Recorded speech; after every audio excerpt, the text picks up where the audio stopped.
అరే రే రే రే రే రే రే రే అరే నీకెందుకు నాన్న నాకివ్వు, కడుగుతా కదా. పర్లేదు నాన్న, నేను కడుగుతా.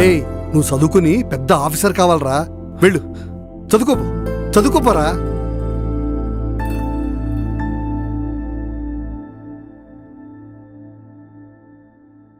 ఒరే చందు, ఈ క్యారేజ్ తీసుకెళ్లి పొలంలో నీళ్లు పెడుతున్నా వీరేకిచ్చిరాకు. రేయ్ నువ్వు చదువుకోరా, చదువుకో. ఇటీవు నీకెన్నిసార్లు చెప్పాలి చదువుకునేవాడికి పనులు చెప్పొద్దని? ఏంటయ్యా మీరు, వాడికేం పని చెప్పనియరు? పని చేయడానికి నేనున్నాను కదే. అది కాదండి, ఎదిగొచ్చిన కొడుకు, మీకేదో చేదోడు వాదుడుగా ఉంటాడని చిన్న చిన్న పనులు చెప్తున్నా, దానికి మీరు... వాడేం పని చేయనక్కర్లేదు, ఆ కష్టాలేదో మనమే పడదాం. వాడికి మంచి ఉద్యోగం వస్తే చాలు.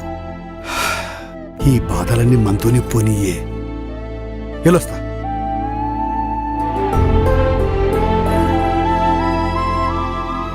నాకు హారం కొనిపెట్టాలి. కొనిస్తాలే. ఏ సుబ్బారావు, ఈ రోజు అంత సంతోషంగా ఉన్నావు? అంతా సంతోషమేరా. నా కొడుకు 93% మార్కులతో ఫస్ట్ క్లాస్ లో పాస్ అయ్యాడు రా. అయితే నీ కొడుకు జాబ్ రావడం గ్యారంటీ, నీ అప్పులన్నీ తీరడం గ్యారంటీ. అవునరా, పదవే. చాలా కష్టపడ్డాడు, చాలా కష్టపడ్డాడు. ఏంటి సుబ్బారావు బాధకున్నావు? ఏంటి సంగతి? బాధపడక ఏం చేస్తాడ్రా? 3 సంవత్సరాలైనా ఆడి కొడుకు జాబే రాలేదు. వాడు నిజంగా పాస్ అయ్యాడు లేక పాస్ అయ్యాడని గొప్పలు చెప్పుకుంటున్నాడు, ఎవరు తెలుసా?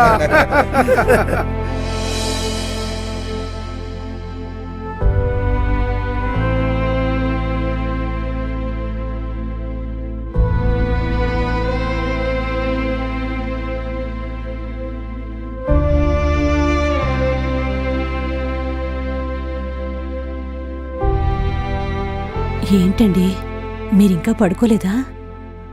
ఏం ఆలోచిస్తున్నారు? 3 సంవత్సరాల నుంచి వాడికి ఉద్యోగం రాలేదని, వాడు నిజంగా ఇంజనీరింగ్ పాస్ అయ్యాడా అని ఊరంతా హేళన చేస్తుంటే గుండెల్లో గుణపాలు తెచ్చినట్టుంటే, వాడికి ఏదో రోజు ఉద్యోగం వస్తుంది, అప్పుడు చెప్తా వాళ్ళ సంగతి. ఖచ్చితంగా వస్తుందిలేండి, ఏం ఆలోచించకుండా పడుకోండి.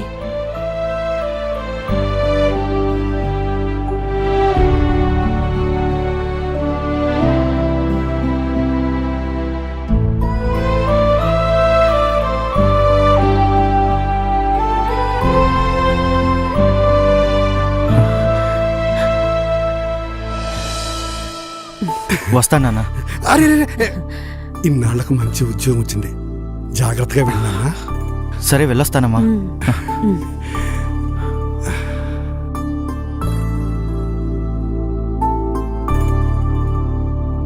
నమస్తే అన్నా, నేను చందుని. రత్నం పంపించింది నిన్నేనా? అవునన్నా.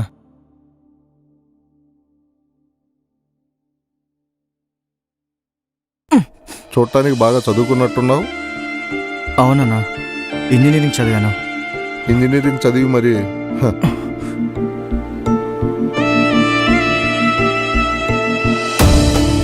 తమ్ముడు టీ ఒకటి కొట్టు. అన్నా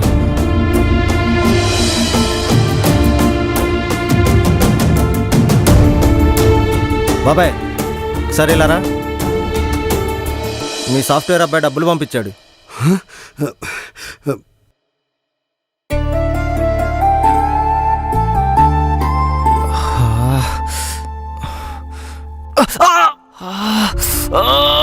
అరే అన్నా, చూసుకో. ఇదిగో పట్టుకో, ఇది కట్టుకో. బాబు టీవు.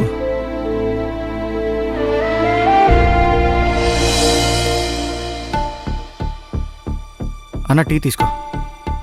అన్న అన్న టీ.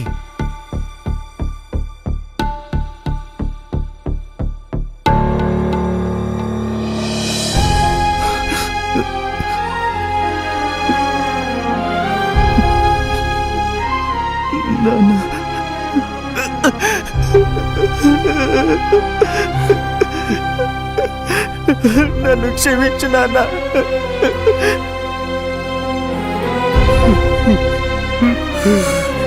ఇదేనట్రా నువ్వు చేస్తున్న సాఫ్ట్వేర్ ఉద్యోగం? ఏం చేయమంటారా అన్న? ఊర్లో ఉండి బాధపడుతున్న మిమ్మల్ని చూడలేక, ఇంటి మీదకి వస్తున్న అప్పుల వాళ్ళని చూడలేక, సూటిపోటి మాటలంటున్న జనాల్ని చూడలేక ఊరు వదిలేసి జాబ్ వచ్చిందని అబద్ధం చెప్పి వచ్చేసానన్న. మిమ్మల్ని మోసం చేయలేదు నాన్న. అయినా ఆ తప్పు అప్పు చేసి చదివించిన మీది కాదు, అలాగని కష్టపడి చదివిన మాది కాదు. ఈ తప్పంతా మనం ఓటేసి గెలిపించిన ఈ ప్రభుత్వాన్ని, ఆ నాయకుడిది. కొత్త నాయకుడు వస్తే కొత్త కంపెనీలు, కొత్త ఫ్యాక్టరీలు, కొత్త ఉద్యోగాలు వస్తాయనుకున్నా.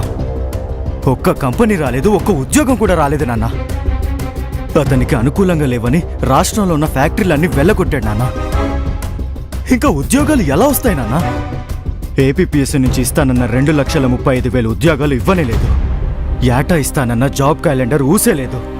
మెగా డిఎస్సీ అంటూ దగా చేసి 5 ఏళ్ల కాలం కేవలం కబుర్లతో గడిపేసి నిరుద్యోగుల్ని నిలువున ముంచేశాడు నాన్న. కూతుర్ని చూడటం కోసం స్పెషల్ ఫ్లైట్స్ ఎక్కి విదేశాలకు వెళ్తాడు, కానీ ఇండస్ట్రీస్ ఇన్వెస్ట్మెంట్స్ తీసుకురావడం కోసం కనీసం ప్యాలెస్ దట్టి బయటకు కూడా రానా ఈ సీఎం. ఇలాంటి వాడు సీఎంగా ఉంటే మా లాంటి వాళ్ళకు ఉద్యోగాలు ఎలా వస్తాయి నాన్న? జగన్ లాంటి నాయకుడు ప్రభుత్వంలో ఉన్నంత వరకు మా లాంటి చదువుకున్న యువతకు టీ షాపుల్లో, మటన్ షాపుల్లో, చేపల మార్కెట్లో పనిచేయడం తప్ప వేరే గతి లేదు నాన్న.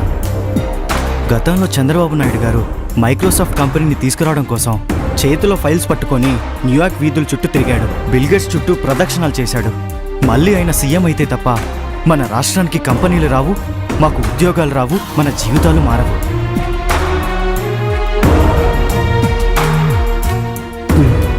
నువ్వు చెప్పింది నిజమేరా. పిల్లలు బాగా చదివితే ఉద్యోగాలు వస్తాయనుకున్నాను, కానీ ఉద్యోగాలు రావాలంటే పాలించేవాడు సమర్థుడే ఉండాలని ఇప్పుడే తెలుసుకున్నాను. ఈసారి అలాంటి నాయకుడిని ఎన్నుకుందాం. మన తప్పును మనమే సరిదిద్దుకుందాం. అవునన్నా.